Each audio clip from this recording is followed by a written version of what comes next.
Wait, time out. We got to just start this. This is the intro to the podcast.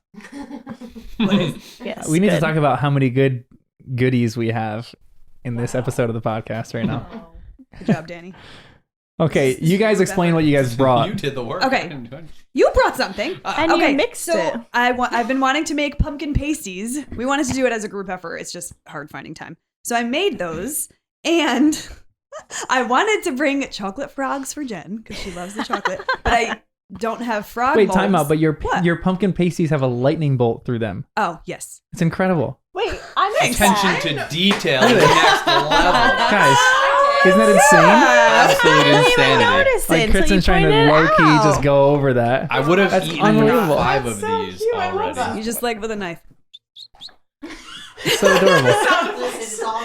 But the knife part is not the impressive part. It's that you thought to do it. Yeah. I did not. I cannot take any credit. You thought to go on You Pinterest created and find these the things. idea. say it was on Pinterest. Still, you did it. for It's all the awesome. guys I out can't there. take the full credit. So anyway, thank you to the Pinterest creators. I've got But a good anyway, baker. I didn't have frog molds, and for whatever reason, I had pig molds. Yes. So these are for pigwidgeon. Yeah. Pig.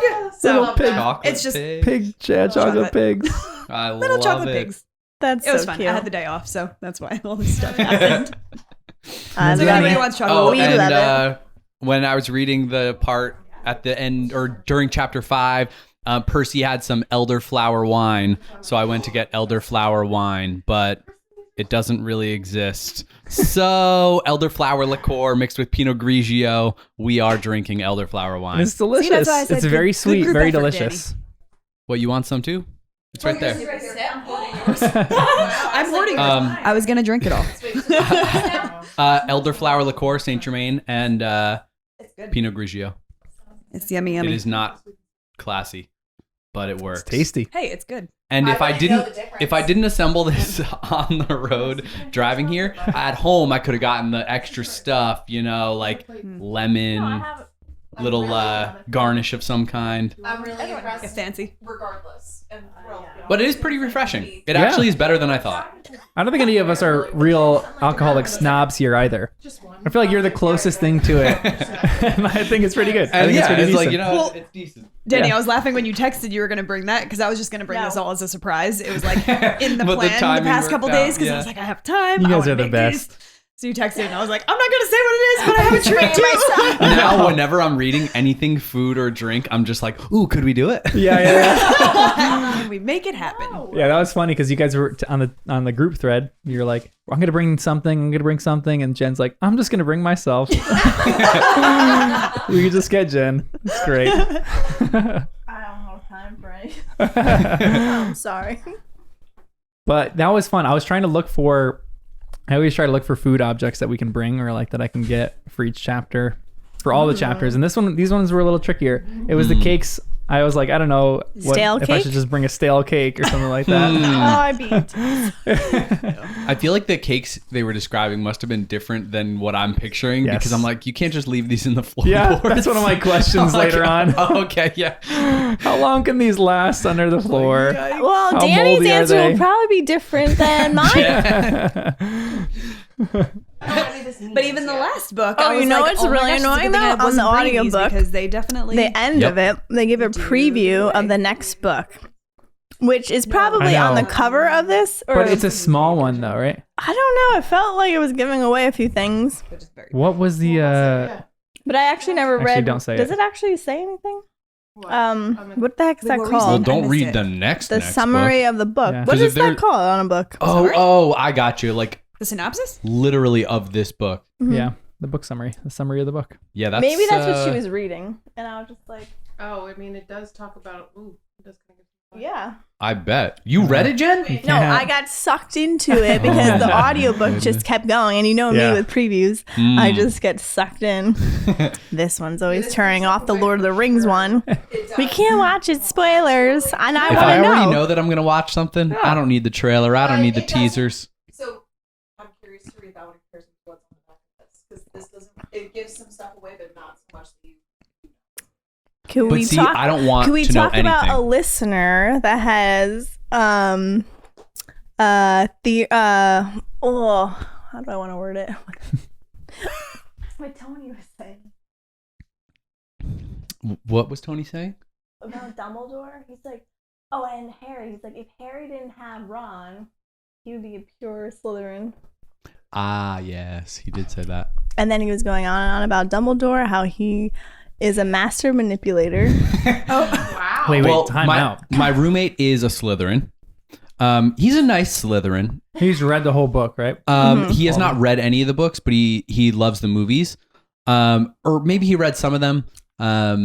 So yeah, I like Tony. He's great. I didn't And think we were he's doing names, balancing out but my okay. view of Slytherins. He's bringing Either the that or Slytherin he's side. plotting something nefarious right now. Sorry, Tony.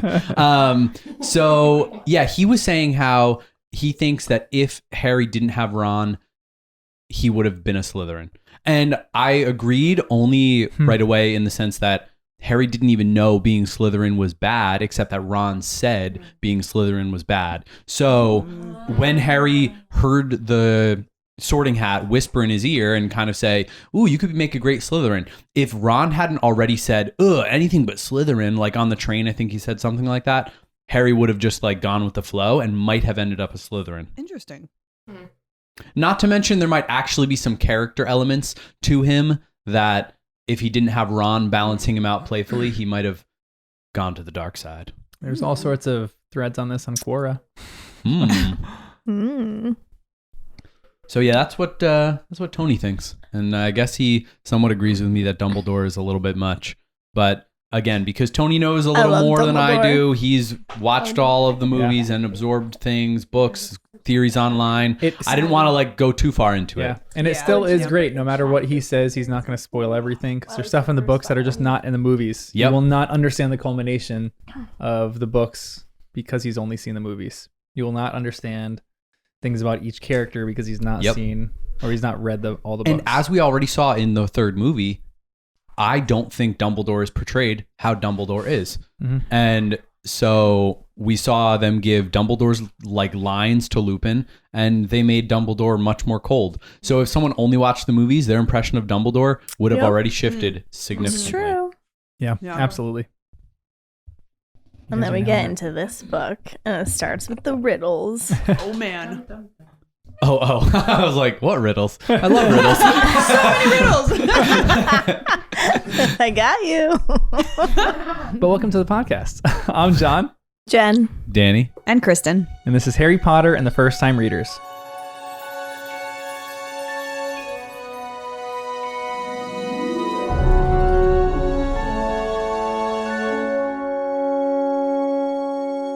Okay, so there's a lot of information that I want to talk about. Just humor me really, really quickly. I will go through this as quick as possible. Number one, rate and review us. It's the best way to spread podcast love. That would help us out a ton if you rated us and reviewed us on Apple, on Spotify, wherever you listen to podcasts. Number two, join our subreddit, r/first-time-readers, r/first-time-readers. Number three, and this is like 3 ongoing, 4, 5, 6, 7. We are starting to do a bit more marketing for this podcast. We really didn't do any marketing. We have hit some milestones right now, which kind of propels us into wanting to get this out there to more people. We want to grow our little community of weird people who really love Harry Potter. Sorry, we're all not weird. Well, we all would probably self-admit that we're weird. But we want to grow our community a little bit. So we're doing a few things. We have a Twitter account. I created this a while ago, but I never really did anything with it. The account is First Time Readers, but here's the catch. It's not first time, it's first I'm readers, because Twitter only lets you have 15 characters and first time readers is 16 characters, and first time reader was already taken. So whoever the first time reader is, I'm a little angry that you took our Twitter username that I wanted. So it's first FIRSTIME readers, READERS. I think I got the spelling right. So check us out on Twitter, give us a follow. We're also going to do some other stuff too. We have a website that is forthcoming. And I'm going to do this. It is password protected right now. The password is obviously related to Harry Potter because we're all Harry Potter nerds now. And if you can guess it and get it on our site, that would be hilarious. I am going to start a Reddit thread on our subreddit about trying to guess what the password is. And it's not going to be that crazy difficult, to be honest, but I think it's kind of difficult. I don't think anybody's going to get it that quickly. So jump on our website. The website is firsttimereaders.com. We have a Gmail account, firsttimereaders@gmail.com. So we're also thinking about doing another thing that if you listen to this podcast and you're like a dedicated listener, email us, because I want to send you bookmarks. I want to send you stickers. I want to send you some stuff like that we are going to get printed in the next few weeks. And your job is to go put those in the first copies of Harry Potter and the Sorcerer's Stone. Put those in different books of Harry Potter stuff that you see, that if you go to a bookstore, if you go to like a used bookstore, wherever you go, put them in your friend's book. So when they pick up Harry Potter one day down the road, they see this bookmark and they're like, oh, what's this little podcast about? And then we can kind of just build our community of fun people who really love Harry Potter. So we're going to become Harry Potter vandals pretty soon. Stick the stickers anywhere that you can. Put them on the back of your cars. Put them on street signs. Probably can't do that. I probably shouldn't be recommending that on this podcast.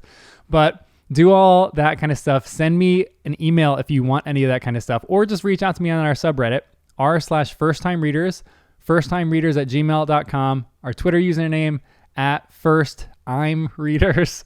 Our website, firsttimereaders.com. If you can break the password, you're a really dedicated Harry Potter fan.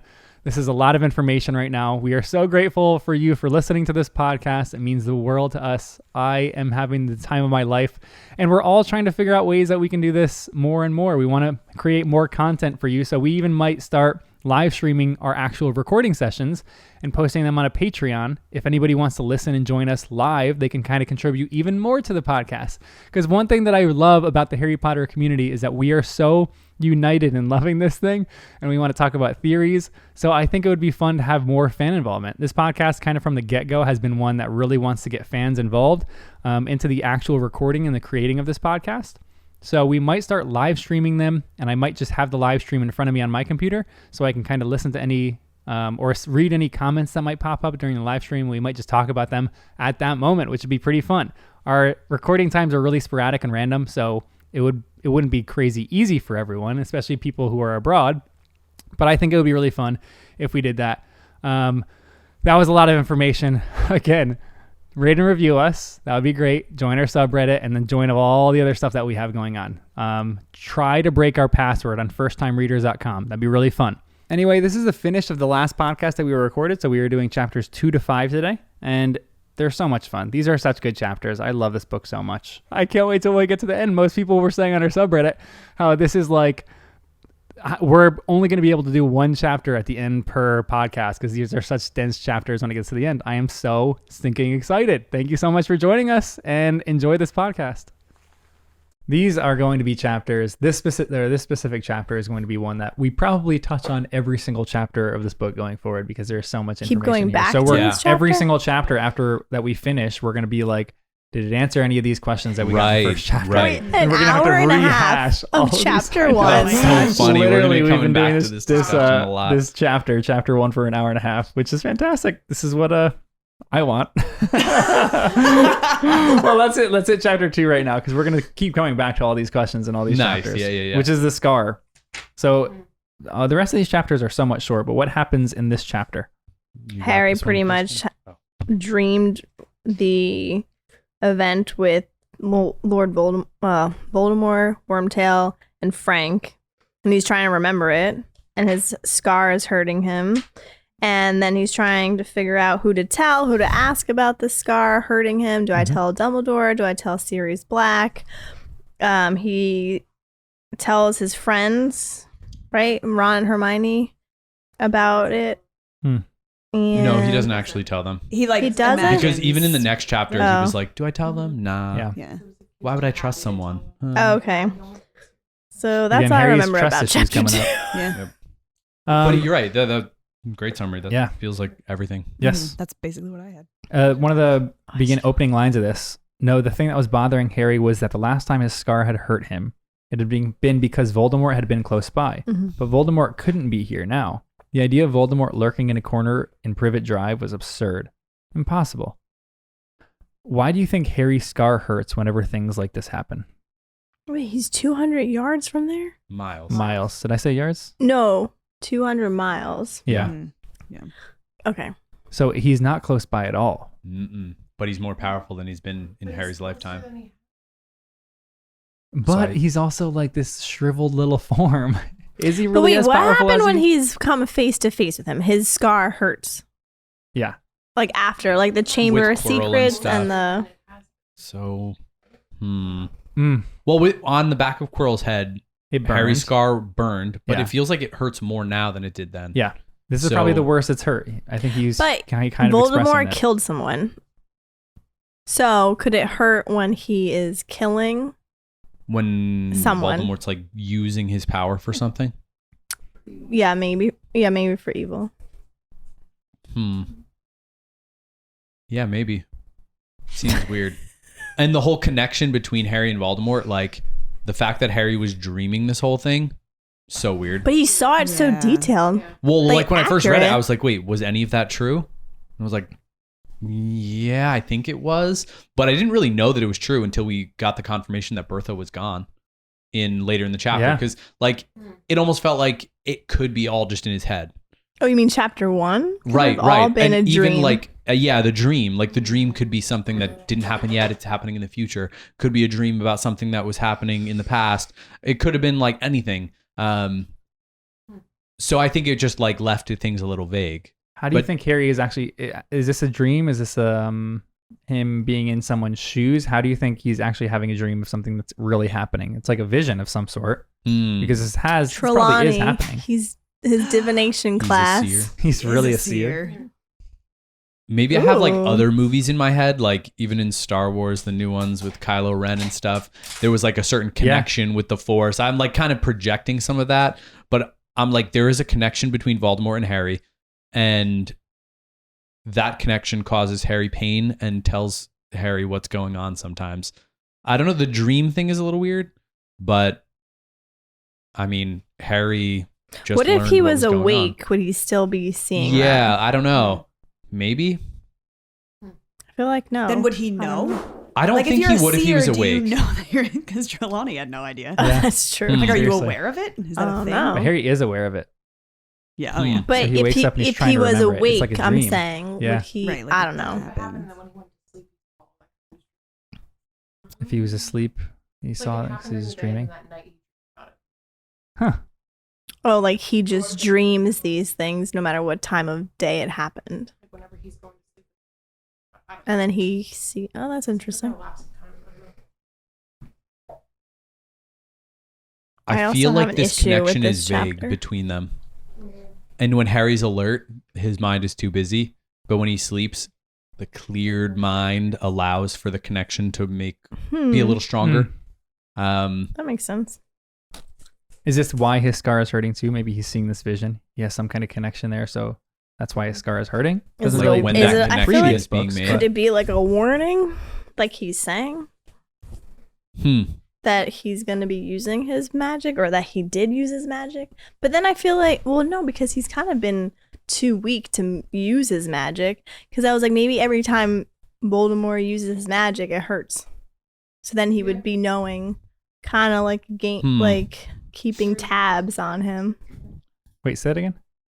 So I was saying that Voldemort, when he uses his power, I feel like maybe Harry's scar hurts him, so he can kind of keep tabs on like what's going on. And at first I thought maybe not, but then I was like, but Voldemort's been so weak that he probably hasn't been using his powers that much. But then he killed Bertha, and it should have hurt then, and it didn't. Fair. Yeah. So Did unless Voldemort do JK this on missed purpose? that, which I doubt. Does he want Harry to know what's going on? Or- is he sending these signals Or maybe over? he didn't use his certain magic. Maybe it's only certain things that he. I don't know. Or maybe this is kind of a vision in this dream, and at the moment he wakes up is when Voldemort really kills Bertha, and that's when his scar starts hurting. Because we saw the vision happen in the But I thought he previous was killing book. Frank. Well, yeah, but this would be like a vision of what's about to happen. Yeah. Like Voldemort's killing Bertha right and then Scar hurts. Yeah. And then This is a what's few gonna hours happen. later, he kills Frank because, Yeah. again, that seer thing that's going on.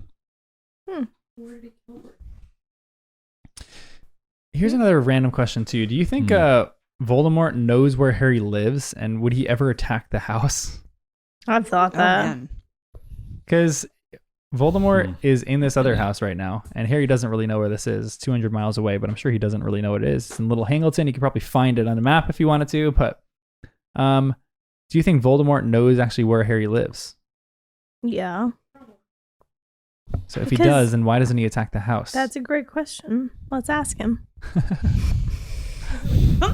I don't think too obvious. I don't think he could.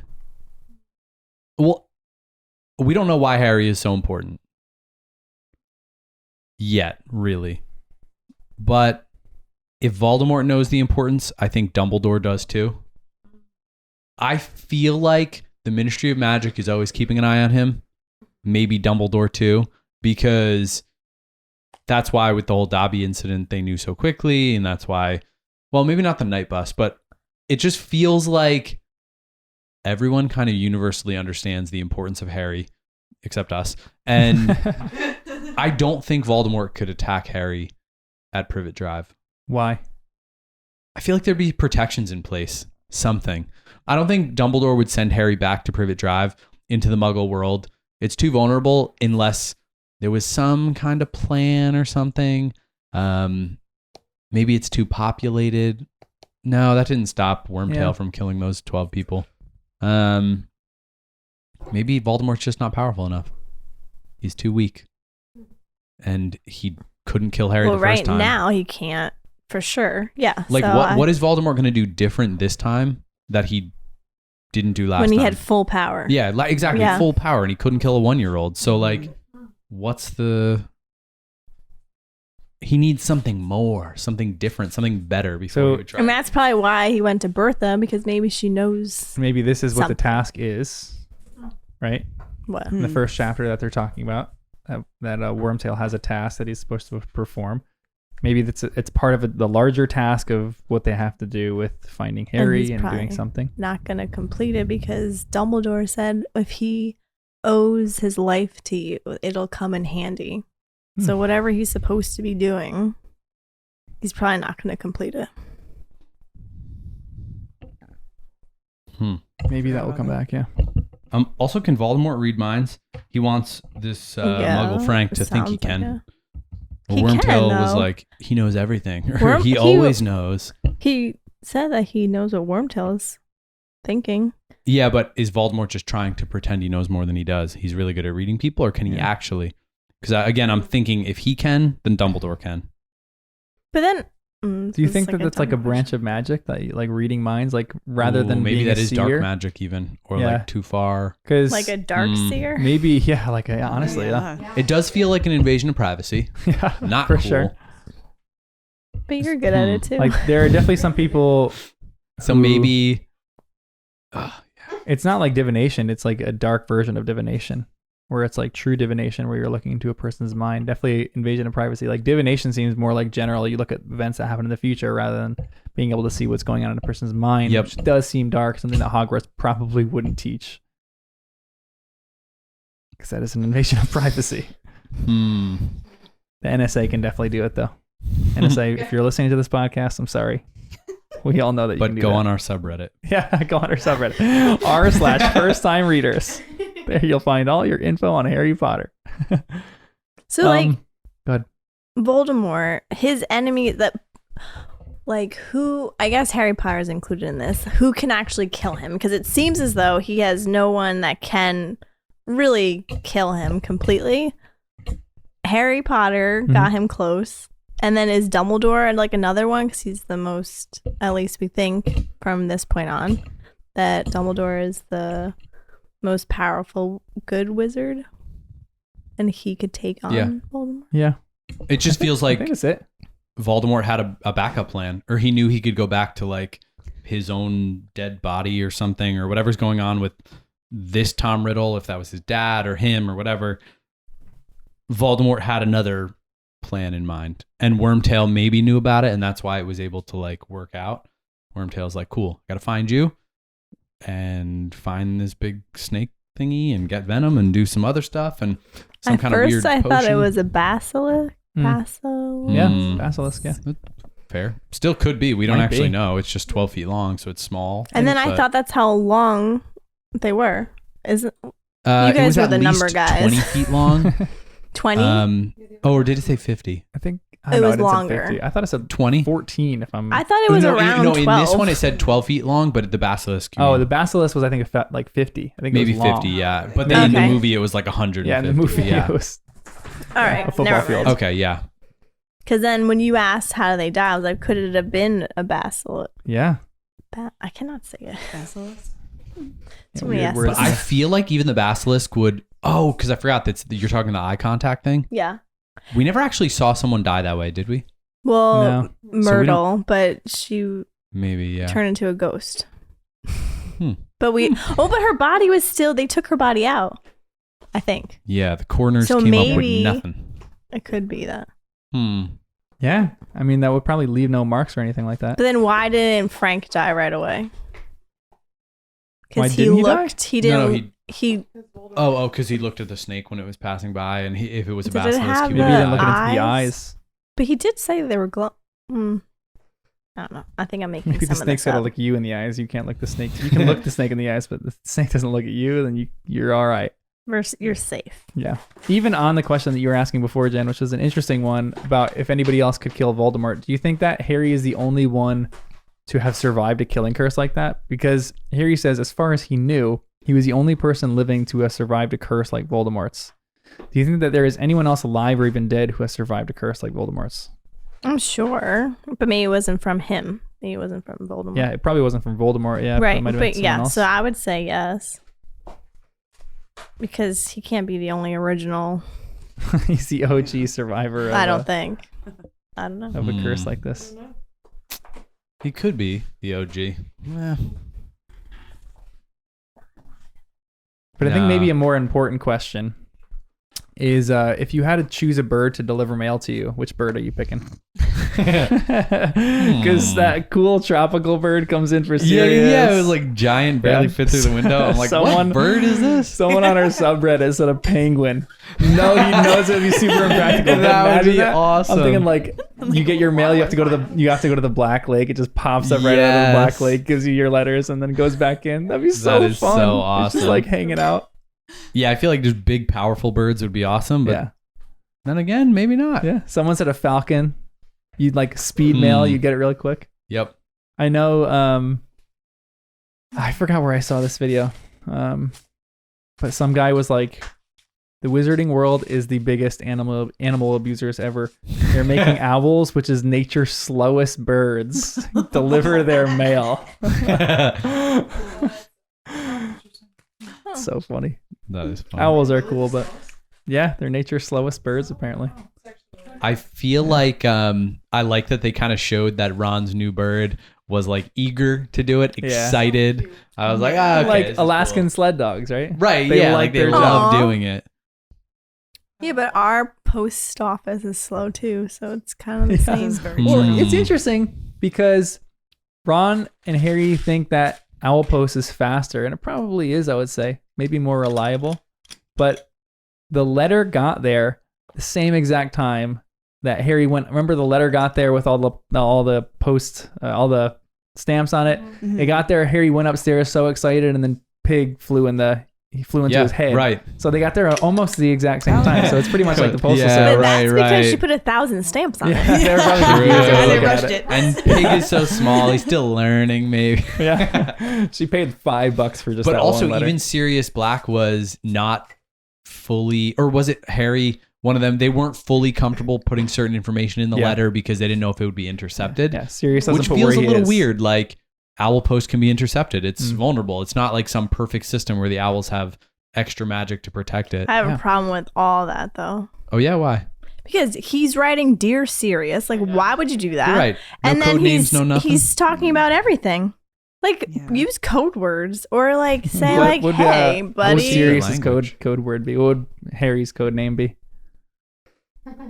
I feel like with Sirius, they could just keep calling him Padfoot. Yeah. Kind of works. Well, it's not Yeah. secret enough. Some people know about it. Mm. Not many people know I mean, about it's the better than- Marauders, though. So And then just like the movies, if you watch the movies, Yeah. no one knows about the Marauders. That's true. Oh, Wow, you don't even know their nicknames, really. Harry's not an animagus, but he could become Prongs. Mm. Prongs Oh. Jr., PJ. Oh. PJ. Oh, I like Junior. those names. Yeah, that was annoying. And why are you asking Sirius Black about the scar when you have Lupin, who you could send to the information to? Where's and Lupin? His owl Yeah. will find him. Oh, the Yeah, owl that's knows. true. I So- guess that's fair. But yeah, he's I so was gonna eager to say- Yeah, make. but he was also really close with Lupin, and That's he just true, it's disappeared. true. And I feel he's like- the dark magic professor. He's But a Yeah, Sirius is a Godfather, that's phantom. like It is next that's another level. level. That's like But there's I a wouldn't want to be commitment. sending so many letters to him. yeah that I do because I would be understand. afraid if it gets intercepted or And whatever. you're making the owl fly to the tropics to Yeah, deliver it, so for it takes sure. Oh, that's right, forever. because he had cool tropical birds Yeah. delivering. So that is another thing He's too. I think mad. if I had to pick an animal or a bird, I would probably pick an owl too, because I have seen an owl once in the wild.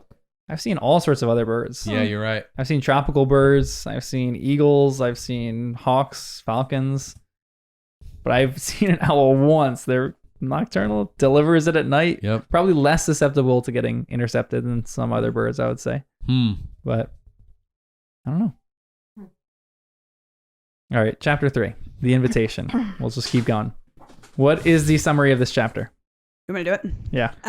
Mrs. Weasley writes a letter to the Dursleys asking permission to take Harry to the Quidditch World Cup.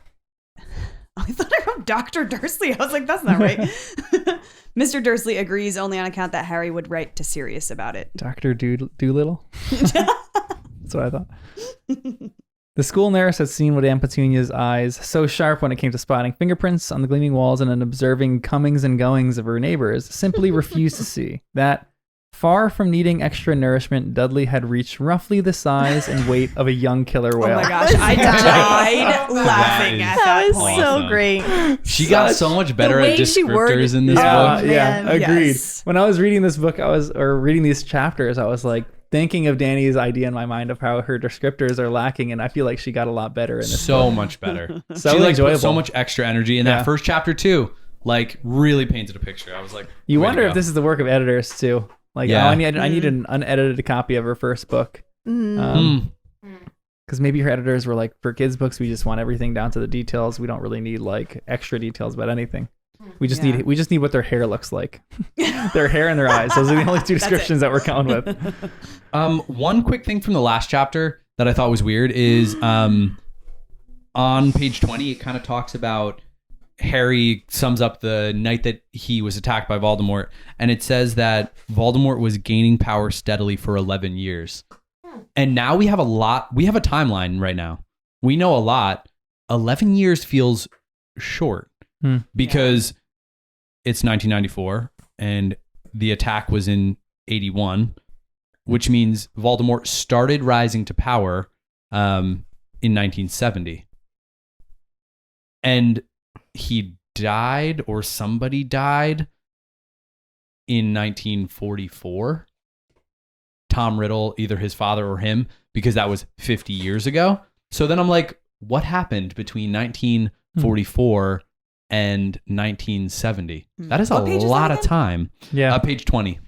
So good. So I'm just like, it adds another thing to the story. So whatever happened with Tom Riddle and the parents, whether it's Voldemort's father or actually Voldemort, there was a lot of weird pause in things for 25 years. What do you think he's 26 doing? years. Just doing like workouts in his at-home gym, getting big for his he's- ascending power. building that muscle. I don't know. was It's a so waste of weird time. because I'm like, that is like a gigantic gap. And it's so much of a gap that I'm like, it doesn't make sense. Mm. And I guess we'll find out what happened. But I just wanted to draw attention to it because the timeline is leaving a lot to be desired. Yeah, absolutely. Absolutely. That is a great question. We'll probably talk about that as we go on. What he actually did during that time. For this chapter, what are your thoughts on Dudley? He's disgusting. It feels Every like maybe aspect. reading all the chapters about him and his size, I'm like, he's annoying for a lot of reasons, but it feels like they wouldn't write a character quite like this today. Yeah. Like it's like fat Yeah. shaming or something. Yeah. Like it just Right. feels weird that she constantly harps on it. I'm like, I know. we get it. He's The size of a gigantic. young Okay, killer like, whale. Right. You know what? As much as he is so annoying, I blame the parents. Petunia's doing yeah. this. Yeah, because Yep. they enable him. Like He's a victim in this. yeah. This is something that I want to talk about in the next chapter too, but I do think I have more sympathy. I definitely have more sympathy for Dudley than I have for Petunia and Vernon. But the next chapter is interesting. I want to hold these points off to the next one because He's a spoiled brat. yes, I mean, he is There's spoiled brat, for there's sure. debate within the Harry Potter universe, as I threw something on our subreddit with whether the Dursleys deserved what happened in the next chapter, which is Arthur coming in and just destroying their whole house. So for some, it's like the height of enjoyment, which I'm curious. Don't hold letting me know if you enjoyed the chapter or if something about it irked you. But it was one of the first times I read that chapter and been like, this feels wrong. But I want to just we'll hold thoughts until we get there. But you said Dudley feels like a victim in this? Yeah. I mean, I don't know how much more to like Yeah. elaborate, but it's just they're enabling him. She coddles him and I don't know what Vernon is doing, but it's like he says what he wants and he's getting it. Yeah. It's In a just way, bad you know? parenting. Like, Right. I'm not really blaming him. It feels like anyone in his situation would kind of like go that direction. Right. Well, Anything you want, you get. Done. exactly. Because I mean, I'm a nanny and it's like as kids, they're going to try to get away with everything that they can. Yeah. They will ask and ask and ask and ask, and you have to learn to say no. It's to human them, nature. You know, and like these parents just don't want to do that. Right. So as much as he might just be an annoying individual anyway, but they are not helping. Yeah. It almost feels like a weird change that Aunt Petunia is even doing the diet at all. Yeah. What? Because they don't Well, have. because it came from outside. Didn't yeah, the like school someone tell else. them? The school was like, we don't make uniforms that big. But it also felt weird. Like, it's funny, but also I was like, is that the thing? That's the straw that broke the Yeah, camel's right? back? Like, Well, I'm because it surprised they probably didn't say, well, we're not embarrassed giving them to the Yeah, school. We're going to we'll get make custom them- yeah, uniforms. Yeah, like exactly. something. It just seems a little weird. And then even the diet, the fact that she'd be like, here's your quarter of a grapefruit. Well, I don't really like grapefruit that much, maybe, but I'm like, I can't picture him just being like, yay, grapefruit. He was. And if he says, well, yeah, he didn't like it, but then if he says, okay, I want cake, give me cake. I just can't picture Aunt Petunia being like, no, you're not going to have it. Does he know where Harry's cakes are under his floorboards? He's my gosh. eating I'm the surprised he moldy didn't- I'm cakes. surprised he didn't sniff it out, though. Yeah. Stole all the cakes. That would be such a I'm funny surprised scene he where he didn't steals sniff it them. out. Like, Yeah. He's like I a smell dog. the sugar. Oh my. That's so funny. Dying picturing that. Do you think in this series so far, maybe just a larger question for the series, do you think that there's a character who is irredeemable? No. We're not allowed to think that way. Yeah. If she were to make a character who's irredeemable, though, do you think that the Dursleys are irredeemable? I mean, they do bother me a lot. Do you think they'll ever have a moment where they change their tune and actually become friends with Harry? Oof. That's going to take a miracle and a half. Only if Yeah. they're doing something to Dudley, I feel like then they would. Only But it would only be like a blackmail type of thing or something. yeah, which wouldn't be very healthy, but Yeah. do you I think can't wait to see him in the movie. I want to see this whale-sized Well, kid. this is I don't know. He's not that big. In the movies, I don't know Vernon's if he was pretty huge. big. He was big in this one, but I do know for a fact that this character in real life was losing significant weight, so they had to just put him in a fat suit. Yep. And they dressed him up because he was like pretty skinny, and it's shocking. He is in the Queen's Gambit, which is the chess series a while ago. Him. What? And he looks unhealthily skinny. He looks. It did like not a occur to me that twig. was him until this That's moment. him, But as yeah. soon as you said it, I knew exactly Well, who it was. Matilda, Oh my the fat kid that goodness. eats the chocolate cake, he is some hot doctor that lost all this weight. Oh, all and he right. works at. I'm not gonna say it. A hospital close to us. Yeah, he's in the works- Queen's Gambit. Oh wow, that's awesome! Like in real life. In real life, Wow, he's that's actually so a awesome. doctor. That's crazy. Respect. But yeah, he's a thin Oh my twig right goodness, now. I can't believe that's him. I know. Do you feel like he's irredeemable though? Do you think he's gonna ever have a moment where he changes, or do you think any of these other characters? Story though, Yeah, like Maybe I would Dudley. be happy for any of them to have redemption. I think the part that for me is hard to come back from is betrayal. Like if a character starts as good and then they betray, it's really hard for me to get back on their side. Yeah. Because I don't trust them. They have broken my trust. But if they're bad to start with, I love seeing them become good. So are you waiting for Voldemort to have a redemption moment? I don't know. Anything could happen. Like if Dumbledore betrays them, then I'd be like, nope. I don't think that I could ever trust him again. But if someone else bad then becomes good, like Malfoy, I kind of want him to become good. It becomes a little harder because some of the stuff he said is a bit over the line. But Dudley, I'm not that offended by him. I feel like he's a spoiled kid. I feel bad for him. I'd happily let him be a hero. Yeah, the whole idea. Yeah, I would love to see certain characters have redemption arcs, because that's one of the most fun things to see while you're reading. But we'll see if we get there. The Dursleys are pretty difficult to like at this moment, though. Yep. Pretty Agreed. freaking difficult. Yeah. I do not expect a redemption from them. Yeah. You don't like grapefruit, but what do you guys eat for breakfast every morning? Oatmeal. Oatmeal? I eat Every single morning. me too. Every morning? Every No variety? Well, work Oh week. my. I mean, it's just Like overnight oats oatmeal, or do you like? no, I do steel cut. Nice. It's like I do a big batch. Lasts me a little while. I'm not a breakfast person. No, You don't I never eat used it? to be. Usually I'll have a piece of fruit, but like a big breakfast will grapefruit? make me feel sick the rest of the day. Really? Like if I go to a diner with some friends for the morning, or like my family in the morning. Well, what are you eating? If yeah, I know that's the thing. So like the syrupy stuff makes me feel sick. So if I have Wow. pancakes, Oh, waffles, French okay, toast, yeah. any of that kind of stuff, even if I don't put That syrup in it, puts me I to still make sleep. it. Yeah, I feel sick the whole day. Because it's like heavy and Yeah, I stuff. can't. Yeah. That's why I Yeah. stick with oatmeal because I'm like it. Even oatmeal makes me feel not. It doesn't make me feel gross, but it makes me feel heavy the whole day. Really? Yeah. Oatmeal? So I usually do like a piece of fruit. That's about it. Like a grapefruit. I'm like, yeah, that sounds great. I did. Maybe this is a TMI story, but I did have grapefruit every single day when I was in college for about a semester.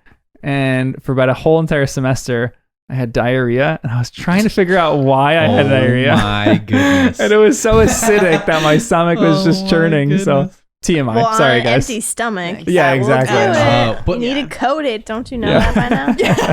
Should have had a glass of milk with it or something. But it is like a classic breakfast grapefruit. With something. I just eat leftovers for breakfast. What are I don't know leftovers? breakfast rules. Ew, Like that's dinner for This breakfast? morning, salmon and ravioli. Really? That sounds like a gross breakfast, but I liked it. Some days I make a smoothie. If I'm working from home, I'll have breakfast I at like never- 10:30. It'll be a smoothie. There- Or my roommate, the Slytherin, he's a pizza guy, pizza delivery Cold guy. So pizza? he brings home leftover pizza and puts it in the fridge. So if I wake up and I open the fridge for eggs, because I do egg wraps all the time, that's like a pretty consistent breakfast. But then if I open it up and there's pizza, I'm eating that pizza. Oh my gosh, if I did that, I'd be dead. You don't do 3 slices of I pepperoni can't, for I can't breakfast? eat Wait, pizza. do you heat for it up? breakfast first thing in the Oh morning. You're yeah, not like I put a- it in the toaster. 4 minutes. You do that? I would say about half the time that's my breakfast. Yep. Oh, man. There's a video great. online that Johnny Harris did, who's a YouTuber, like a Oh, he's journalist, great. and he did one on why American breakfasts infuriate him, because it's like dessert. He's like he has like salmon for mornings. He has like different like savory things rather than sweet things, and he's Oh, like, "This that's is a right. real You're- breakfast. It makes me feel better." So Your I don't blame you. culture here. I love eggs Benedict, eggs and toast, Oh, man. Mm. Yeah, that is good. avocado toast if we're going fancy and I'm out at a restaurant. I love brunch. Like I can brunch every day of my life and love be eggs, too. totally fine. I think I gave myself an insensitivity to them because I ate so many at Egg sandwiches used to be Yeah, great. I I had don't a eat that big stuff egg anymore. time. But You I was can't. eating like Oh, you 6 can't eggs. that's why I just have fruit. That's awesome. And diarrhea. Yeah. Fruit and diarrhea. That's the name of the game for plant-based people. There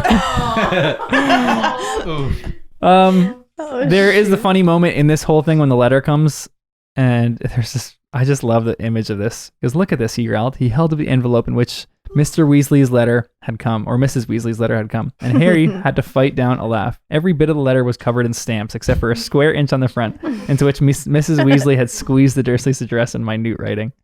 So good. So he gets an invite to the Quidditch World Cup. The Quidditch World Cup is between which two teams? I didn't pay attention to that. I did. Everyone is making fun of you guys on our England did subreddit. not make it because I said England. Yeah, Danny, you said they know Scotland, us. and Scotland got flattened by Luxembourg. That is so funny. I was like laughing at your guys' predictions last podcast about this kind of stuff. But I don't even think I did a prediction. everyone so I on our don't care. subreddit was making fun of you guys because they're like, oh, this whole beginning is about Quidditch, and you guys don't like Quidditch, so Yeah, get ready, right. buckle in.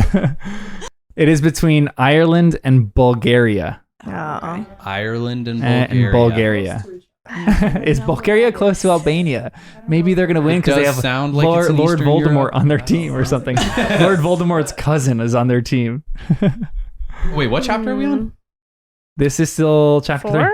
Oh, okay, nice. Well, nice. this I'm like is- looking ahead for this the, gets revealed the Quidditch later. stuff. Yeah, I was gonna This say gets 'cause that revealed in comes up- chapter 5 with the Quidditch Okay. World Cup, the invitation. So yes. who do you think's going to win? Ireland versus not Albania. Ireland. Bulgaria. Because I'm part Irish. I was gonna say I'm 50% Irish. And you're more, yeah. Kristen is getting in fights in the fans for Ireland. Dude, for the record, I Hardcore am Rangers not fan. a fighter. I will not like fist. I've never gotten in a fist fight. Ravenclaw's I'm fight not- with Here their you are, fans. cheering for Hermione's slap. That's your favorite moment in the last book. That's pretty funny. Actually. Maybe I've never been I'm given not a an fighter. opportunity. Yeah. We'll see. With fists, but she'll kill you with her eyes. This is With true. her words. And with her words. Come at her. This is true.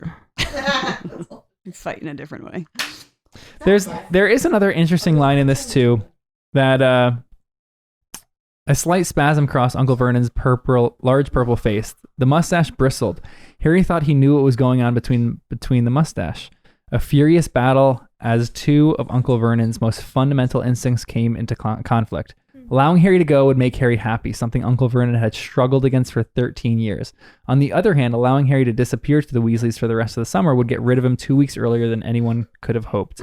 And Uncle Vernon hated having Harry in the house. To give himself thinking time, it seemed he looked down at Mrs. Weasley's letter again. Like, the struggle that he has between making Harry miserable and wanting to get rid of Harry is sad for him. Can't Yeah, believe- that must be Yeah. exhausting for him. Yeah, Like, so tiring. ugh.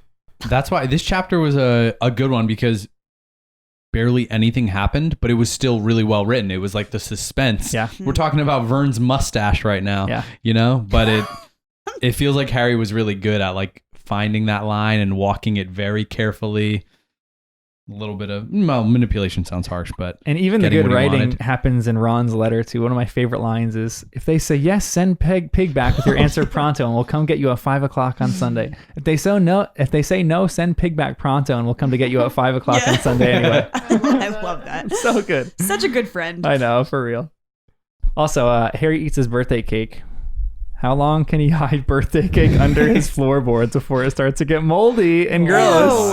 But they might have. They can use he magic. might have a spell. Yeah. No, he's not allowed. No, the Weasleys. fresh Weasley spell. charmed it up. Oh, yeah. Yeah. A moldless spell. Maybe they did. Even a moldless spell. That thing's getting stale and gross. Yeah, We right, need a right. fresh Hard as a rock. spell. I think Danny would eat it. Probably right. Definitely. I mean, he's I eating got a little ravioli for breakfast. So. Steel stomach over there. I wouldn't touch it after a week old is where I would draw the line. Yeah. Probably week? five days. That's a why. cake? Yeah. Yeah. Yeah, it starts to get gross. Danny, it starts to get gross. I am on the opposite side Yeah. of this spectrum. We- than you that is guys. too long. That But is do you like- why. A week? I wouldn't be A eating week, it a not week in in the a refrigerator. floorboard. Yeah, are you kidding me? You're telling me I'd eat it after a while. You guys are the gross ones now. You're like, A don't week give it a old week. cake in the floor? Okay.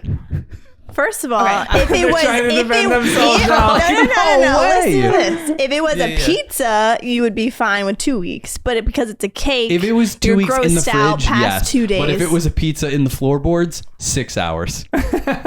You're full of Eh, it. maybe overnight if I was really tired. I don't believe. But that would be the max, like out in the open air. You guys are talking about Ew. a It's week. not out in the open air. It's in alternative. You just a need grapefruit, floorboard. So wouldn't you rather? I guess I mean, it's just I'd like probably rather just eat grapefruit than moldy cake. well, then I you like have diarrhea all the time. Yeah, also with diarrhea. it must be like a different kind of cake than I'm picturing too. This is what the intro. I'm gonna write a summary of this podcast. It's gonna be like, come join us as we discuss John's diarrhea, his bowel It movements. comes up multiple Intense times. series and diet. Yeah. I feel like some of the cake must have been a little more like a fruit cake or like a harder cake, not the juicy moist cake I'm You were picturing. just saying that you'd eat it no, after all that time. Wait, me eat it? Yeah, didn't I you just wouldn't- say you would eat it? I have low standards, but I wouldn't eat cake in the floorboard Because it's a past like a dessert, day. Kristen. If it was a savory food, Honestly, that he is would a little eat bit it. true. It is But I'm Not saying I even wouldn't. pizza, I wouldn't have though. eaten anything in the floorboards. I'm thinking like my regular life. oh, like But- in a fridge. Yes. Cake does need to be refrigerated, Yeah, right, yeah, yeah. guys? I'm not. Yeah. It I doing depends guess what so. kind of cake, though. Exactly, exactly. That's a good If point. it's fruitcake, it doesn't have to be refrigerated and actually gets better. Does Aged anyone really like fruit fruit gets cake, better though? with time. Listen, There are good I don't ones. love it either, but the Brits do. So, We are not the Brits. Yeah. Maybe we'll have to bring But fruit they cake are. next week to try. Yeah. Sorry, But I'm not. It's not I'm, like it's not in it naked right in the now. floorboard. It's probably wrapped up. Yeah, I'm in assuming a he's got it in a container, Tupperware or like- something. Oh, I've been Such calling a good pasties. description of this. It's not like it's naked under the floor. Right, right. It's just sitting in the dust, like under there. No, you're right. You're right. Whatever Yeah. the Weasleys sent it to him in, he kept it in. Just Yeah, imagine yeah. it was He's like wrapping a, it a up. pizza pie. How long would it last? But that's got cheese on it. I'm not leaving cheese in the floor. Oh my god. just not gonna This happen. is so good. Summertime though. Unless it so was that's cheddar kinda and it gross. was aging and the floor was See what I around mean? Wait, what? I 55 missed. degrees. What are you talking about? Pizza? If I'm it just was like- pizza instead, I said, how long would he let it go? Like, I have low standards. I have eaten cookies off truck stop floors. I'm not trying to defend myself You've in eaten that regard. food off other people's plates and diners. Gross. Yeah, definitely. Big time. It's All not about that it. gross, I'm not gonna lie. It's gross. Okay, but I don't remember if I told that story on the podcast or Oh, just sorry. to you guys. No. But the thing is, Go on. that was a fresh plate. Now we It know. wasn't like a stranger who was eating their food that I just grabbed it. I just took food off of the waitress's platter, Accidentally. thinking it was my friend's food. I only found out after I stole some French fries that it belonged to a stranger. Got some dirty looks. But it was fresh. It came right from the kitchen. You know what I mean? and your dirty paws were all over it. You know, I know, here's I- the thing. I The, egged that the on. theme is I got low standards with food because food's delicious. When I'm walking out of a restaurant and I see an empty table and they left some food there, I think about it. And a time or two, I've probably grabbed I was food gonna off say, the you table. did Yeah. But floorboard food is different. Floorboard food is different. It's like another level for you. Oh, goodness. Do you believe in 5-second rule or do you give it? I my believe gosh, let's move on there from is this a topic. different number of seconds for each type of food. It's a Can we spectrum. move on? Yeah. Well, Yep. Bring it up in different categories. It is a spectrum. Kristen's dying over here. Yeah, because I just gestured to her. Ah. Disgusting. You guys are all gross. Okay, you're the one describing your diarrhea to us. I'm not sure From who's eating a wrong. grapefruit. You guys are having diarrhea from eating moldy cake No, that no, you've been I have eating not for a had week straight diarrhea after it's been under molding. floorboards. I have very... Okay, Harry though, Yes. Hey, he is on his way to the Quidditch World Cup, but he says he was going to the Quidditch World Cup. It was hard just now to feel worried about anything, even Lord Voldemort. Should Harry be more worried about Lord Voldemort and a scar? Yes. I feel like there's no downside to telling people. Yeah. Write a letter to learned that, Dumbledore. Talk to Ron at the least. And even in his own mind, I love that he knows his friends well. He was playing out what they would say. If I tell Hermione, she would give me some advice and then go look up a book about scars and stuff. I'm like, yeah, that's a go do great that. start. Yeah. Like, look up generally how scars from different You charms essentially and have spells can Google at your fingertips Yeah. with Hermione. go Right. look some things up, reach out to your friends, and then go from there. Yeah. Gives you something. Nobody knows this specific situation, but it's a start. And instead he chooses to tell nobody and just like leave it in his mind. And from his like dream thing, lives are at stake. Yeah. Tell somebody. Yes. Wait, but he actually sends a letter to Sirius, Sirius, right? yeah. That's the only Yeah. person? Yeah. Or did he do Dumbledore Which is good. too? You're right. He did No, do it's just something. serious. There is an ongoing joke too that the way that Voldemort should kill Harry is just send him a Jinx broom in his first year. And Harry's going to just jump on that thing. Oh, this is great. And jump on it and 200 feet up, just drop him and he's dead. Yep. They could die like Taken that? care of. Definitely. Definitely. I mean, Well, Harry's an idiot. He probably, And Hooch sucks, so Yeah, she would Hooch is just an idiot. watch it. Dumbledore's always watching. he's always watching somewhere. He knows everything, Dumbledore. Yeah, he figured out what he's doing. Anything else in this chapter? Mm, The only quote I wrote down was about the whale. we Yeah, on that? that's such a funny one. The killer well. I like that Harry told Sirius he was going to the World Cup because I'm also thinking like Yeah. when you're a dog, you can get away with a lot. Sirius has to be doing dog form stuff and coming around. He could be in Privet Drive. He could be like in the neighborhood just hanging out like he was when he was a Grimm. Like I feel like Sirius could be a little bit was a more Grimm? around. I think so too. Yeah, you know what I mean? He said that one thing at the end of the book where he was going to show up in a distant place to throw the scent off of Hogwarts. But like you do that real quick and then you go back as a dog and just literally hang out at Yep. number 3 Privet Drive right next door. Yeah, and you're good.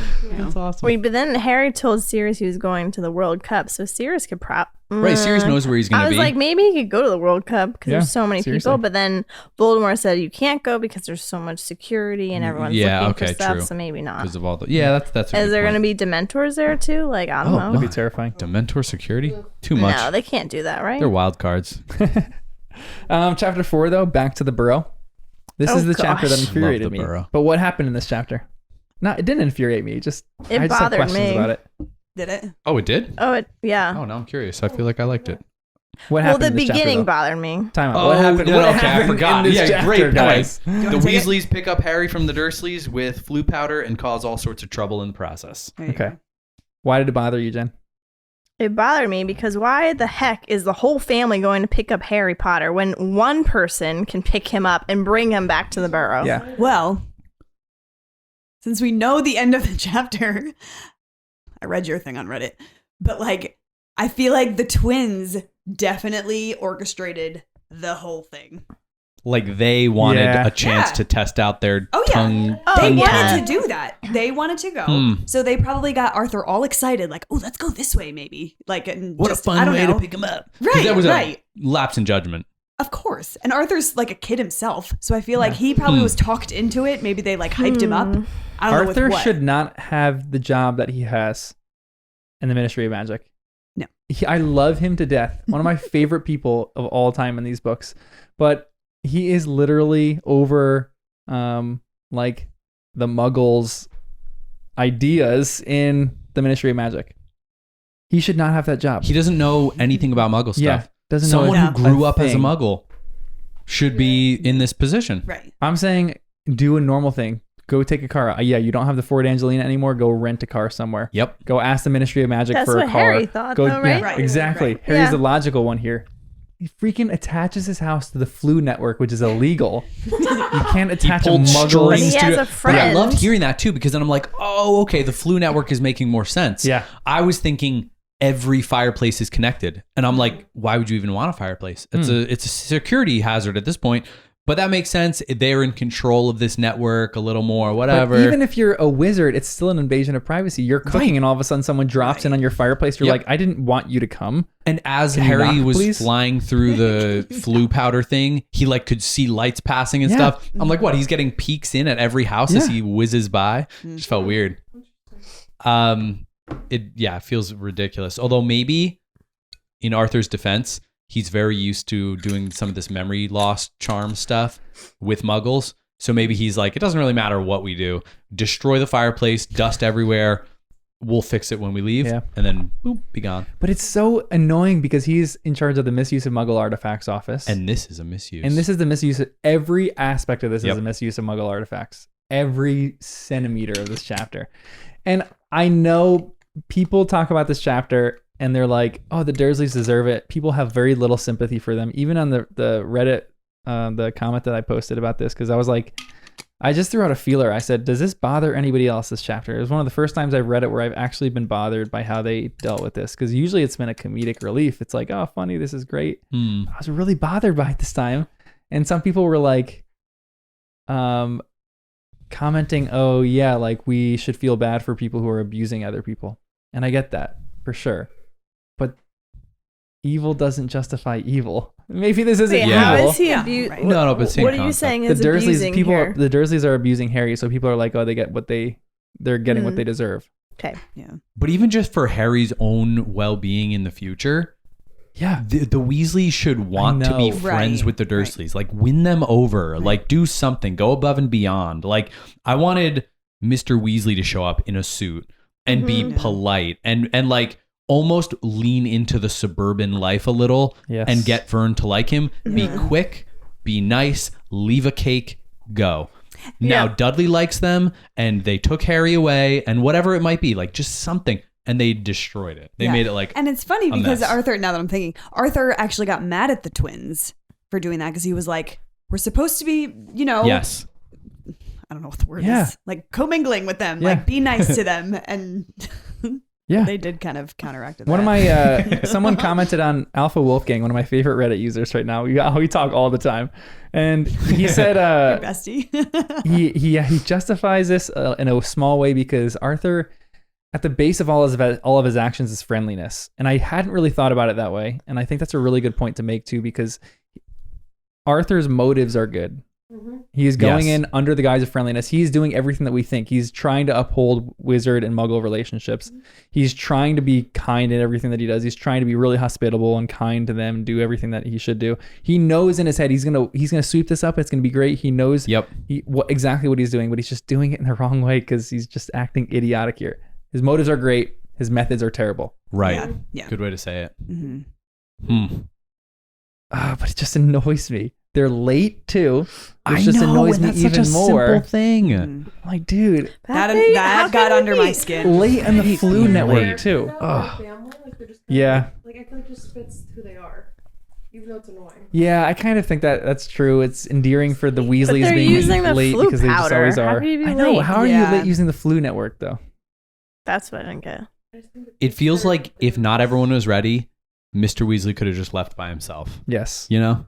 But I what know, is you guys ready? aren't- They weren't even ready. They had like robes on. Well, that's something, you I know, do- like they're all upstairs doing something, inventing cool things. Maybe and they then- were all fighting over who gets to go pick up Harry. yeah, In my right. head too, I think Mr. Weasley is probably the last one to get ready. I feel was like the gonna twins say, are is he ready. prompt? Like you're saying, Kristen, the twins are ready to go. They've been ready for an hour They're all before they were sitting at ready. the fireplace. And just Ron is waiting. excited to see his friend. my he's gosh. packed up like 5 minutes before, and then his dad is like doing work, doing something else, throws on the best Muggle clothes that he can because he wants to impress them. It just doesn't make any sense. I thought flu power, they had to pay for it. And aren't they poor? So like why are they sending everyone to go pick Harry up Right. and then everyone has to come back home? They do have to pay for it. It did say that. You have to pay for flu powder, yeah. So But it also, doesn't make sense. they budget well for it. Yeah, it's in their budget. Yeah, I feel like it's something they just expect to use. I just really hate that they all went. It bothers me so much. Yeah.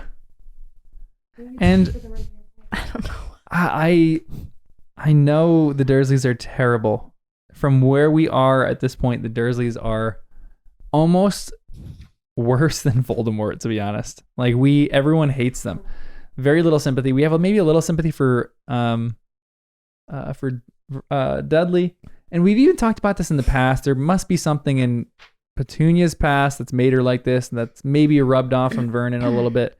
So we have slight sympathy for them, but they're very, at the same point, they're unsympathetic characters. So people are like, yeah, they get what they deserve, but I don't think they do. And it does bother me a little bit. What are you saying? They get what they deserve. Like their fireplace blew up and Dudley's tongue grew 4 feet. Their fireplace blew up, and like I don't he think that's that put everything bad. back together. But they deserve like the fear that this brought in. So there's distinct tones of the Dursleys being terrified in this chapter, like absolutely terrified. Dudley's running from the place, covering his butt because he's terrified. He's Oh, gonna get yeah, another pigtail that was added to him. good. I Which is remember that now. Like there's funny elements in this for sure.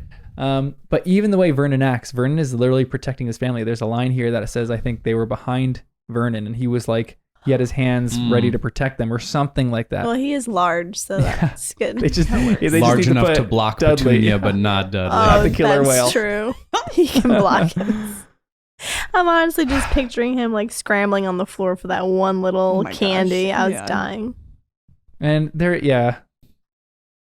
even the idea that they, I don't know why this annoys me too, but Mr. Weasley's intrigue at the electric fireplace. Like, I'm like, he's going to blow everything up and then he's going to go look at this fireplace rather than be hospitable because he is a curious person. You get that from him, but I'm like, this is not the place, not the time to be curious about these things.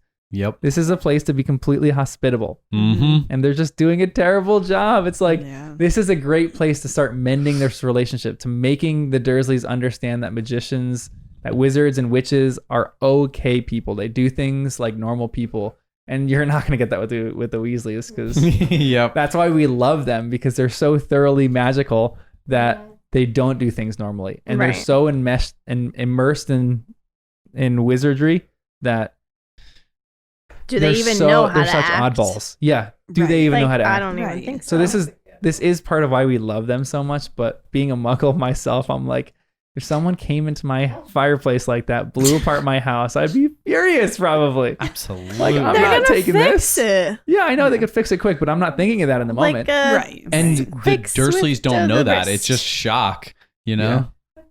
And even just showing But how up. doesn't Arthur Like- know how to act like a muggle if he's studying it or like picking up all these?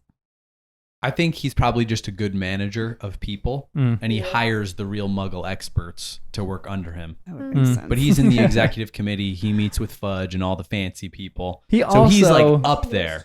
But he's not the down and dirty, like going on these raids all the time. Only when big important moments, maybe. Well, I guess that's obvious now.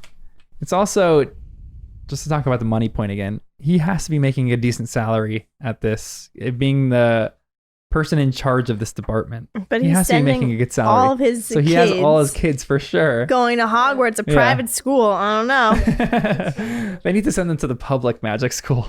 Yeah, where's that? I don't know. Somewhere in London. There's even an interesting line that talks about Mr. Weasley here. It says, indeed, from the tone of his voice when he spoke next, Harry was quite sure that Mr. Weasley thought Dudley was quite as mad as the Dursleys thought he was, except that Mr. Weasley felt sympathy rather than fear. What do you think of the idea of having sympathy on people who are different from you? Like, is this a defining characteristic of Mr. Weasley here? He's sympathetic toward muggles. I don't know. I think I'm just trying to break down that word.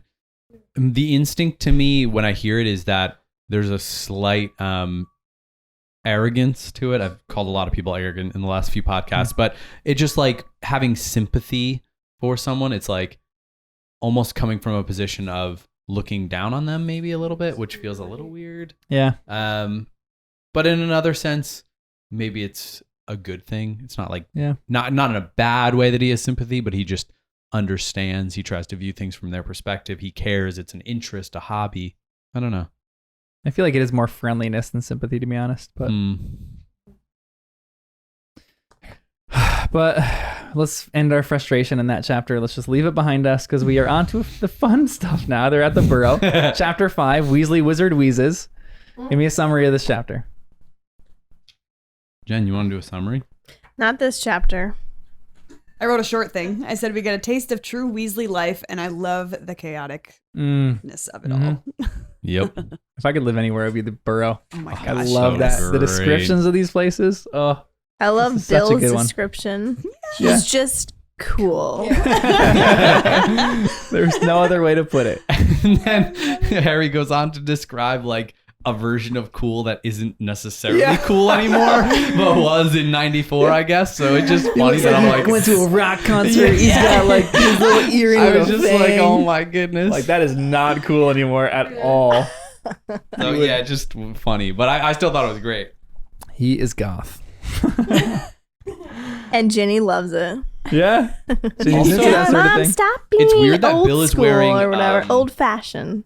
Dragon hide boots. Yeah. I feel like that's not cool or Awesome. something. I love Are it. dragons like sacred animals a little bit? Dragon heartstrings for certain things, but then like Yeah, but he studies them. No, Bill doesn't. Charlie does. Bill works Oh, for shoot, Gringotts. yes, and that's why that's it's weird. right. He works in a bank. This is like, well, he's doing.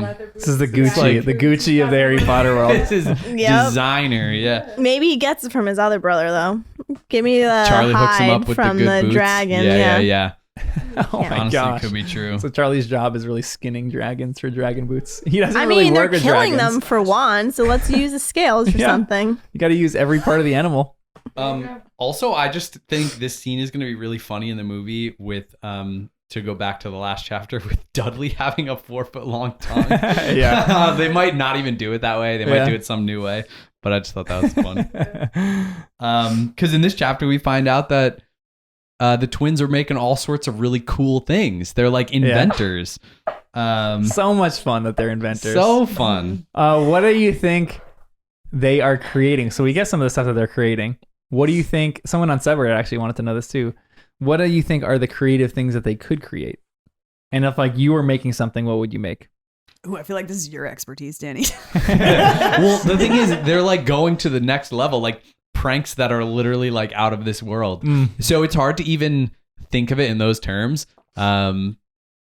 Like a whoopee cushion to the extreme. Ooh, nice. Like it actually makes you gassy. And you just can't stop. It has grapefruit in it. You're talking way too much about my bowel movements in this podcast. Well, you brought it up. I was gonna say you brought it up. The fake wands is a funny one too. Like it's so Oh, simple, yeah. and the fact that their mom falls for it later. It's impressive that they actually do magic too. Like she was doing magic with this one. Yep. At least I think. But it makes me think they're like really good at what they do. Because if you can do this in a prank way, it means that if you were using these forces for more constructive purposes, you'd be able to do anything. Like, Yeah. it's awesome. And the twins are just the best people for this. I feel like in the books, the twins might be the most creative people that we've met so far. I feel like creativity oozes out of them.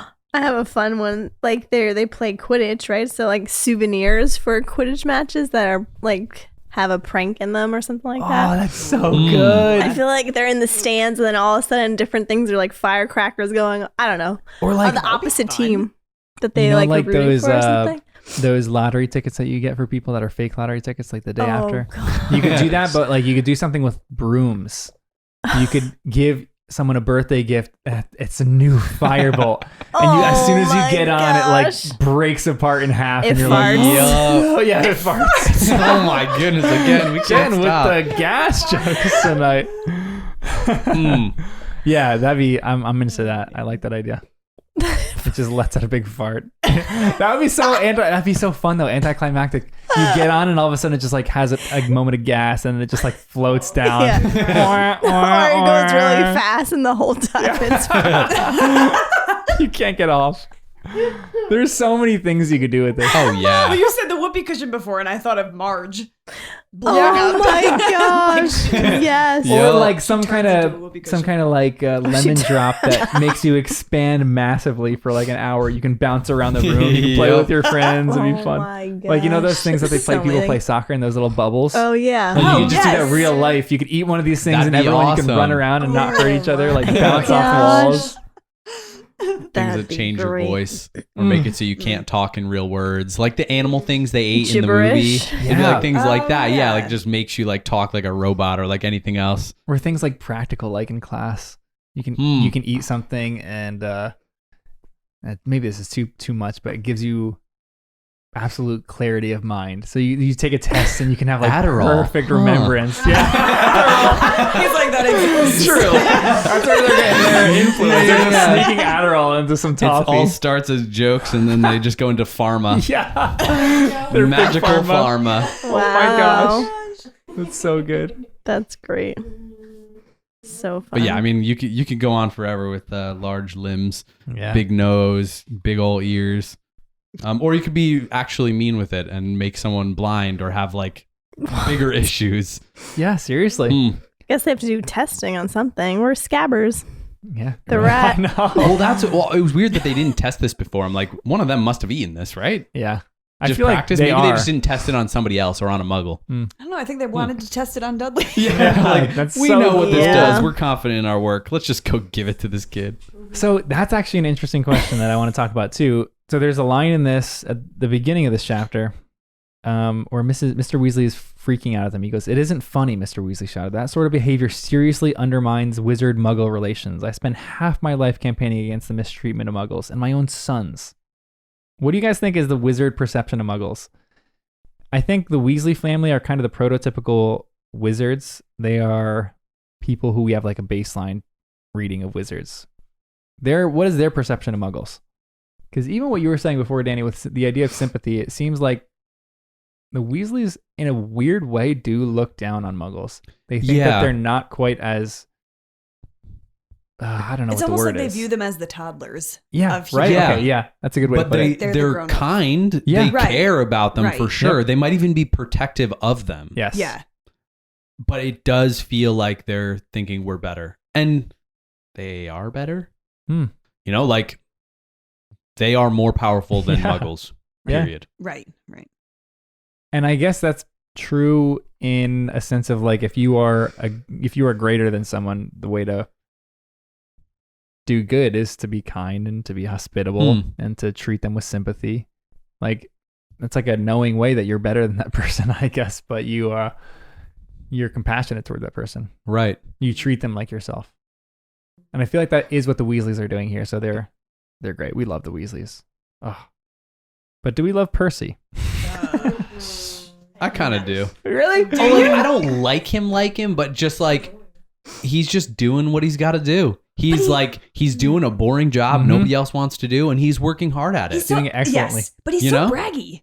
Yeah, oh yeah, he's arrogant. can Like do all I this wouldn't be and I'm friends really with important. Percy. Don't get me Right. wrong, but like I like him. You know, like it with a family like this, a family of 9, 7 kids, you're bound to have one that's a Percy at least. So then it's like, he's doing his thing. He's the odd one out, the one who's working hard while everyone else is having fun.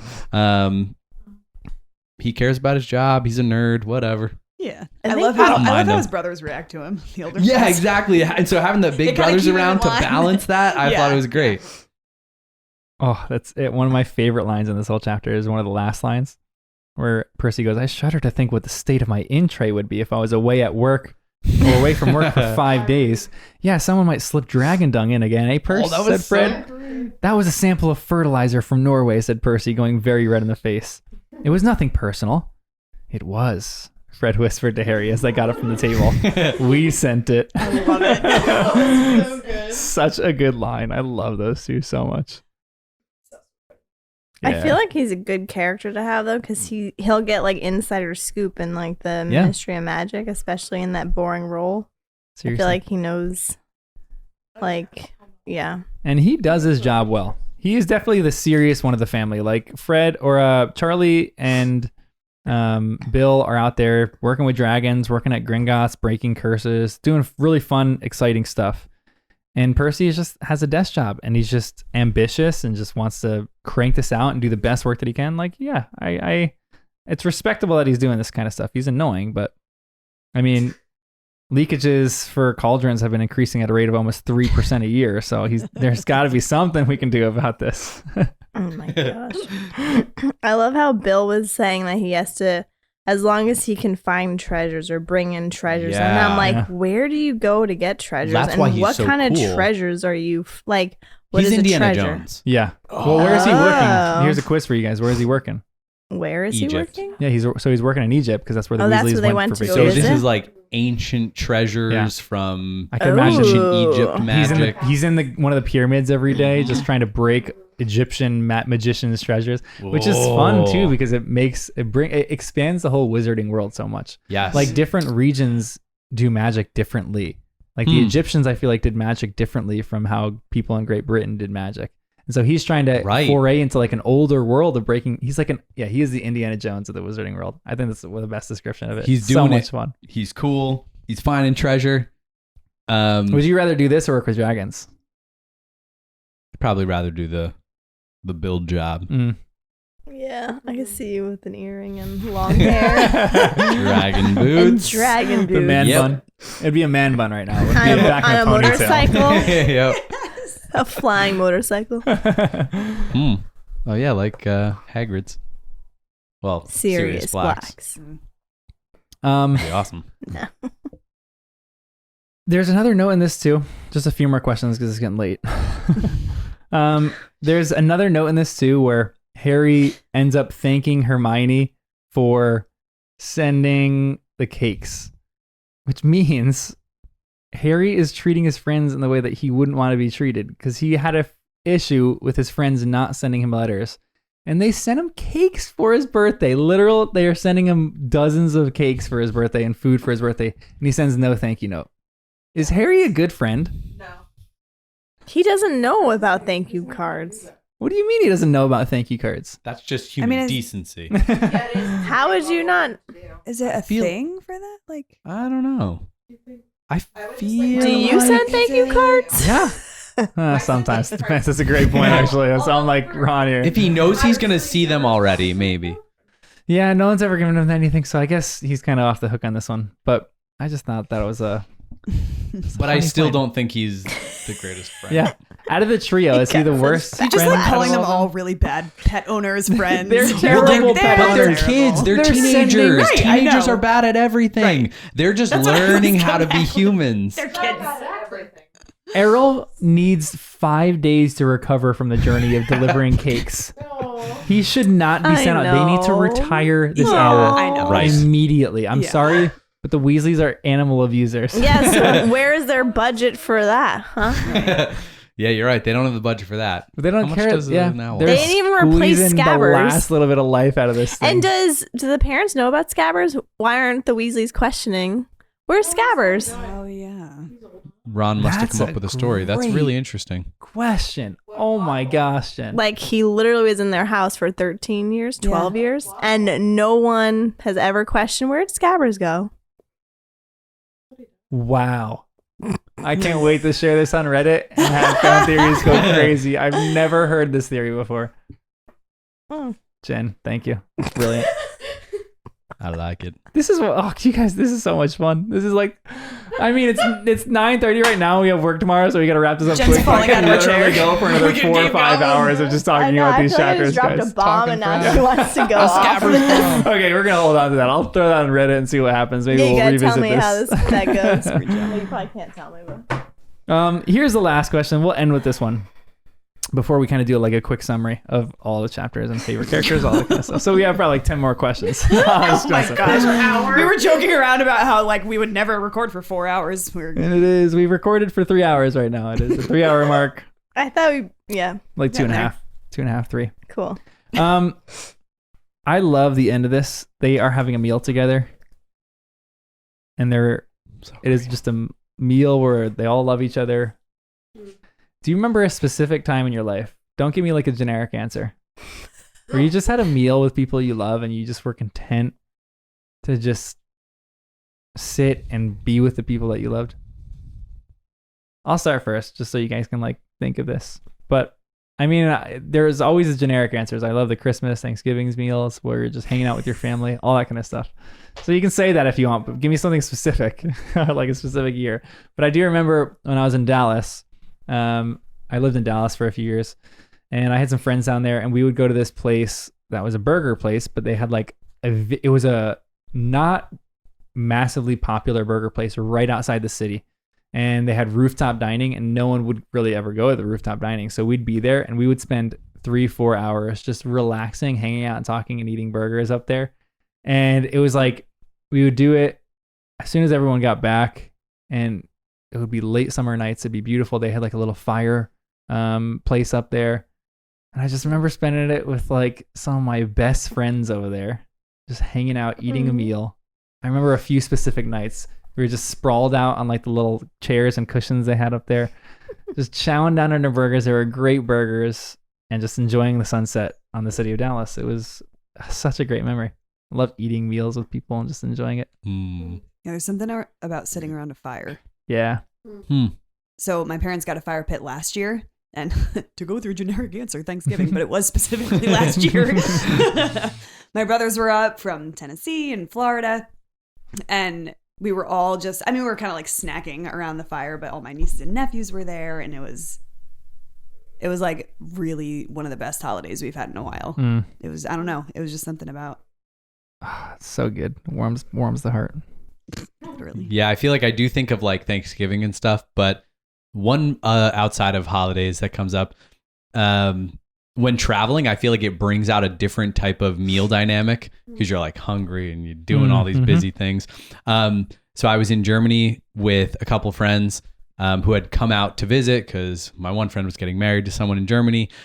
So I met up with them and no plan, no long-term plan. I wasn't saying I have to be somewhere tonight or I have to be somewhere tomorrow. Just nothing about timing or planning or anything. So that's like a mental freedom.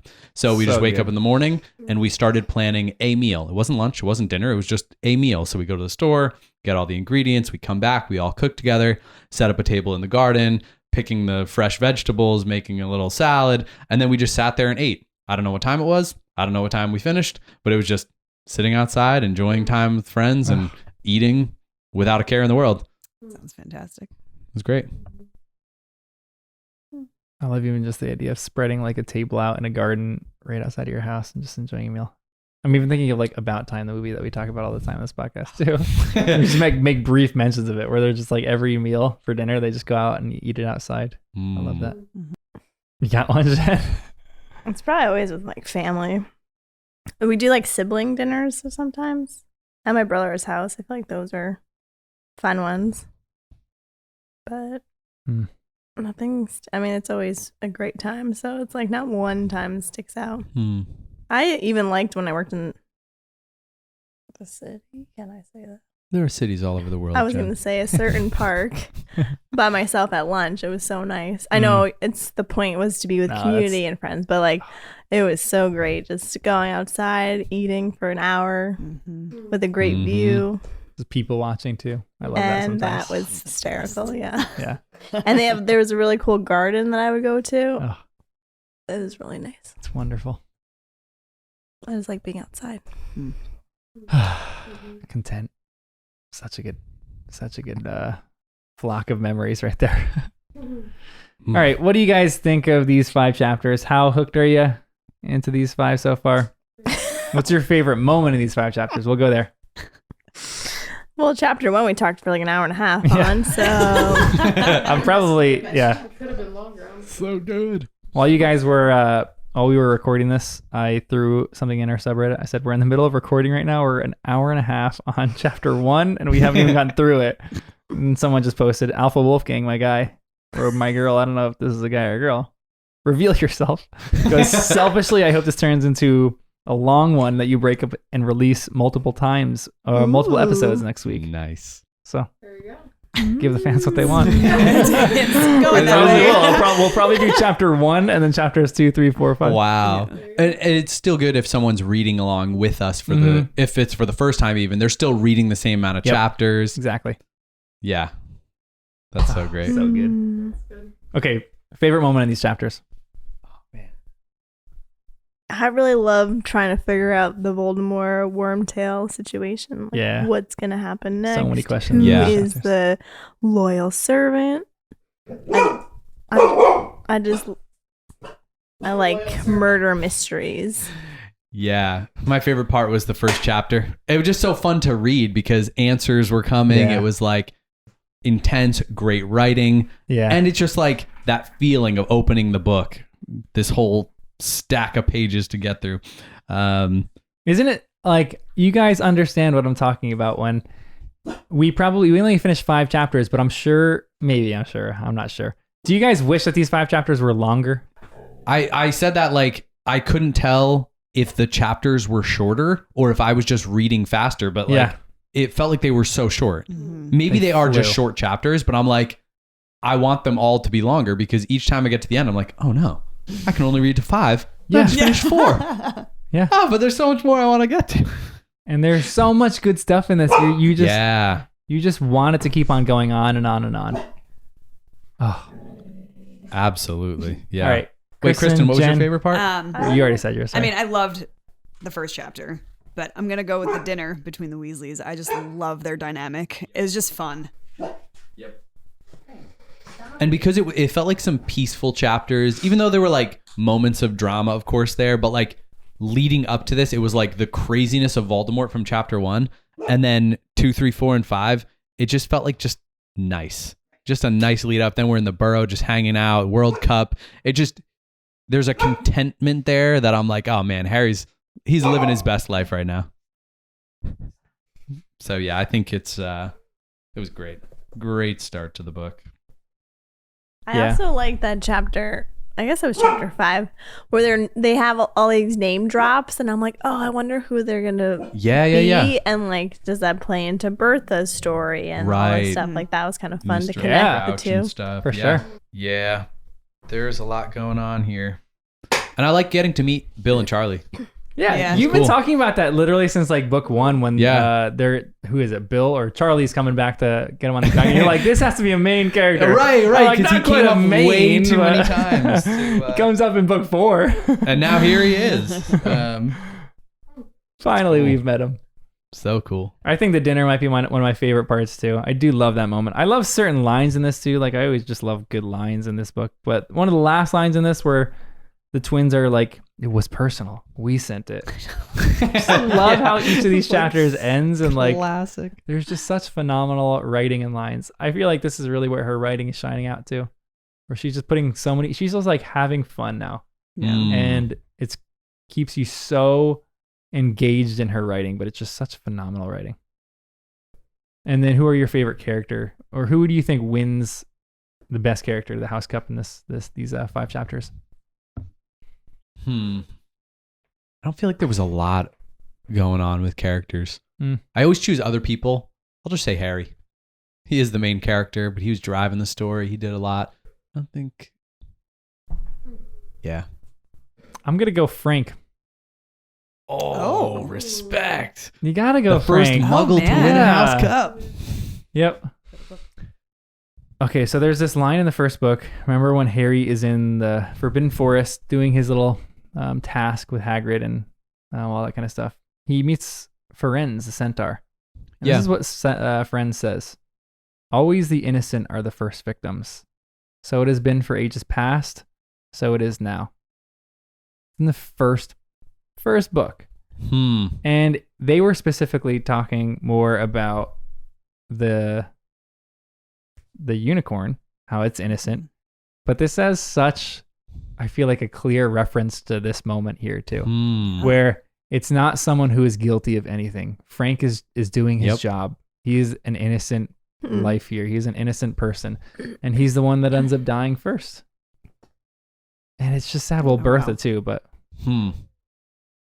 technically Bertha was first. Yeah, but Bertha's innocent too. She's just a chatty. She's just a chatterbox. I'm just good old Frank. I don't know who I would choose. I feel like I don't want to choose anyone. I really stood out. I just like the murder mystery and trying to figure that out. Well, you can give it to Frank too then. What? I mean, that is a great one. The twins getting Dudley. Well, I was gonna say the twins are too. great in this. Yeah. You're right. Yeah, they had a great moment. Oops, I dropped something. Let me get it. And they're like spreading it out instead of picking it up. Like the whole Weasley family. It's being great. Yeah. I know I want Weasleys to are great. give it to the Weasleys. Yeah. Can I do that? Yeah. Is that allowed? Yeah, I Give feel it like to I the need to Weasleys. do that too. Weasleys. Because Harry didn't do anything Yeah, really. I want to give it to Well, I them. liked how he was doing good things with Sending Uncle his Vern to get letter? him to convince him to let him go to the World Cup. But That the was Weasleys were going to get him anyway. Yeah. Right. So the Weasleys deserve the credit for all of Love them. the good stuff. These books are so good. So thank you for joining us on our journey of Harry Potter and the First Time Readers.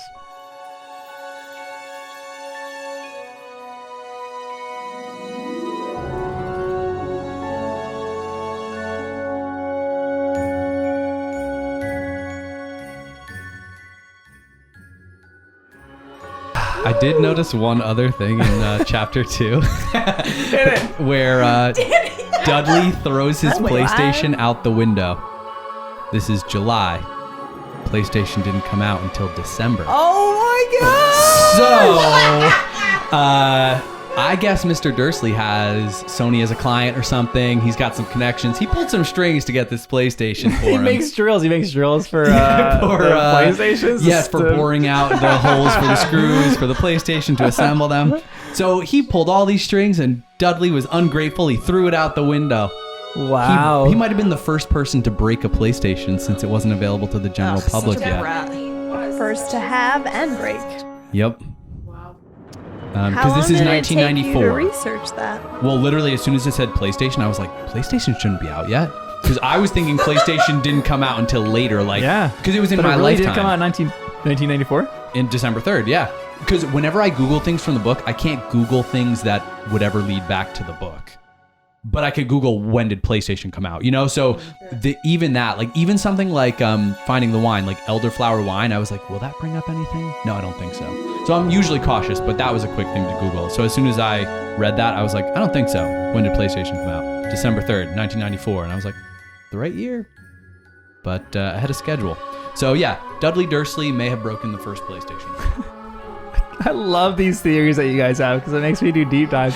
Like, this is so intriguing. This is what Harry Potter fans want. Is they want to discuss this kind of stuff because this isn't on there's no Reddit thread on this. There might be. I could do a deeper dive, but there's a Stack Exchange thread on this, but there's not a Reddit thread. So I'll throw it on Reddit, see what people think. I don't think Mega Mutilation Part 3 is a real game.